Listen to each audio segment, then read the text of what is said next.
Indudablemente que son medidas severas tomadas por los Estados Unidos que están dirigidas a particulares, a personas, como es el general Julio César Avilés y el señor Acosta, pero que tienen repercusión en el pueblo de Nicaragua, ambas, de tipo económico. Vamos con el general Julio César Avilés. Al general Julio César Avilés no lo deben haber tomado de sorpresa las medidas de los Estados Unidos, porque de hace rato le vienen diciendo que no es posible que personas civiles usen armas de guerra que solo puede proveerlas el ejército, y que por favor desarme a esas personas. Nunca lo cumplió. Tal vez imaginó que sus relaciones puramente militares con el Comando Sur le garantizaban que no lo iban a tocar. Pero paralelo al asunto puramente militar está el asunto político que lo maneja el Departamento de Estado. Y para el Departamento de Estado no haberle siquiera prometido cumplir, ni siquiera contestado todas las insinuaciones que se le hizo para que desarmara a los paramilitares, entonces, como no lo hizo, pues le impusieron las sanciones. ¿Qué pasa con el ejército de Nicaragua? El ejército de Nicaragua no, es un estado dentro de otro estado. El ejército de Nicaragua tiene su propio presupuesto que se mantiene con los negocios que ellos tienen, por ejemplo, el hospital militar, y tiene haciendas que la manejan testaferros de diferente naturaleza, es decir, tienen producción. Además de eso, tienen el presupuesto general de la República, tienen su propio banco, que es el Banco de Finanzas, y tienen su propio hospital militar, que todos esos negocios producen mucho dinero para el ejército. Además de eso, cargan al pueblo de Nicaragua porque están uno de los más altos rubros del presupuesto general de la República es para el ejército.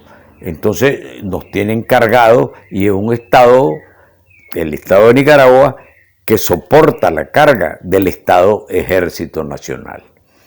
Entonces ahora con esta medida, el Banco de Finanzas, por ejemplo, tendrá serias limitaciones, porque todos los bancos tienen relaciones con otros bancos en el extranjero para que puedan sobrevivir. Ese yo creo que va a ser el primero que va a quebrar. En segundo lugar, las relaciones puramente militares que él sostiene para compra de armamento, reposición de armamento, de repuestos y todas esas cosas que las compra en otros países del mundo porque nosotros no las producimos, no van a poder suceder. Yo creo que el destino del señor Julio César Avilés es que tenga que salir del ejército, sea que el presidente lo reponga por otro, o sea que él renuncie a su cargo. Iván Acosta es el ministro de Hacienda.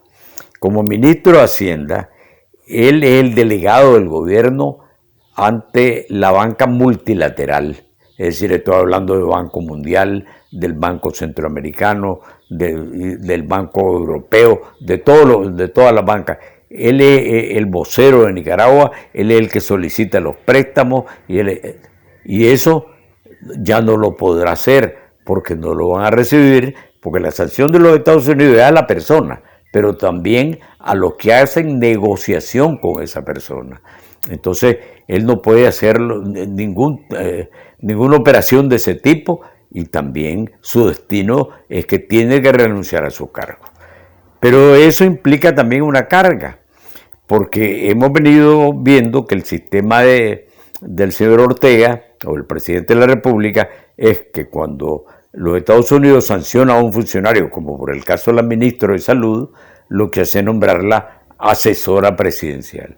Así que no es remoto que Julio César Avilés vaya a ser asesor en asuntos militares y el ministro de Hacienda, Iván, va a ser asesor en asuntos económicos. Eso ganan su mismo salario que están ganando como ministro, uno, y como jefe del ejército el otro. Entonces es una sobrecarga que va a venir sobre una Nicaragua que en estos momentos está con serios problemas económicos, con serios problemas de deuda externa, con serios problemas de combustible, con serios problemas de exportación. Entonces no sé de dónde va a sacar tantos recursos para pagar al pueblo. Es decir, todos los días vamos a ser más pobres de aquí para allá. Okay. Doctor, estas sanciones son a título personal, pero en el caso particular de Avilés, ¿cree que estas sanciones pueden ser extendidas al ejército de Nicaragua? Desde luego, ya te lo expliqué, el ejército recibe ayudas personales, hace negocios personales que ya no los podrá hacer y entonces va a trascender, y no solo al ejército, también a la población, porque ya te digo, él no va a quedar sin salario, a ver, lo van a nombrar asesor y va a quedar un salario que lo vamos a pagar nosotros vía impuestos, que ya estamos sobrecargados de impuestos. Así es que en los dos casos son personales las medidas que toma Estados Unidos, pero tiene consecuencias para el pueblo de Nicaragua porque le quitan todas las relaciones comerciales a las instituciones que sean manejadas por un funcionario sancionado, que es el caso de la ministra de Salud, que tuvieron que quitarla del cargo. Acerca del ministro de Hacienda, pareciera que este impacto es directo al régimen, porque este ministro es quien firma los acuerdos con los organismos internacionales financieros, que es lo que ya veníamos hablando, que es el Banco Mundial. ¿Cuál es su opinión al respecto? Pues eso mismo, que él ya no podrá representar a Nicaragua ante los organismos multilaterales que ya mencionaste, Banco Mundial, Banco Centroamericano, etc. Y entonces tendrán que nombrar otro, ese otro va a tener que hacer nuevas relaciones, él ya debe tener amigos, gente con que impulsa los negocios, pero el nuevo va a llegar como neófito y los bancos no están dispuestos a darle mucho dinero a Nicaragua porque rechazó, por ejemplo, la visita de la Unión Europea para ver la cuestión de los derechos humanos. Y el única ayuda que ha estado teniendo realmente Nicaragua es del Banco Centroamericano, que nos ha estado dando. Pero ahora ha aprobado un préstamo. Nicaragua lo desvió, era para una carretera, no sé en qué lugar, me parece que al lado de la costa. Y entonces lo que le desembolsó, no le desembolsó, le dijo que solo le iba a dar $970,000. Y entonces, para combatir el virus, porque ellos tomaron el préstamo de casi 12 millones y lo usaron en cosas diferentes para las que lo había sido prestado. Entonces, todo eso lo castigan los bancos. Además, que nosotros vivimos con una lupa, la economía de Nicaragua está bajo una lupa mundial y saben cuál es la situación. Créemelo sinceramente, que ningún país puede vivir con una economía de arroz y de frijoles.